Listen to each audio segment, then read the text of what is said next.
কণিকার চ্যানেলে সবাইকে স্বাগত। এগুলো কী শাক চিনতে পারছেন? এগুলোকে বলা হয় গিমা শাক। তো গিমা শাকটা আমরা এইভাবে বেছে নিচ্ছি, আর এই যে ডাঁটাগুলো আমরা বাদ দিই। এখানে আমি নিয়েছি একটু বেসন, একটু চাল গুঁড়ি, নুন, লঙ্কা গুঁড়ো, হলুদ আর একটু মিঠা সর। সব উপকরণ একসঙ্গে মাখিয়ে এতে আমি গিমা শাক দিয়ে মেখে নিচ্ছি। খুব আলতো হাতে এভাবে মেখে নিয়ে এবার অল্প একটু জল দিয়ে আর একটু মেখে নিই। মাখাটা হবে কিন্তু ঠিক এইভাবে, একদম চটকে দেবেন না। তেল গরম করে ঠিক এইভাবে তেলে ছাড়ার পালা, দেখে নিই।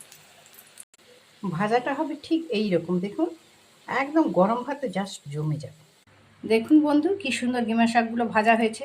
বেশি কিন্তু আমরা বেসন বা চাল গুঁড়ো দিইনি, আর একদম মচমচে গরম ভাতে এভাবে খেয়ে নেবেন আর জানাবেন কেমন লাগলো গিমে শাকের এই বড়াটা।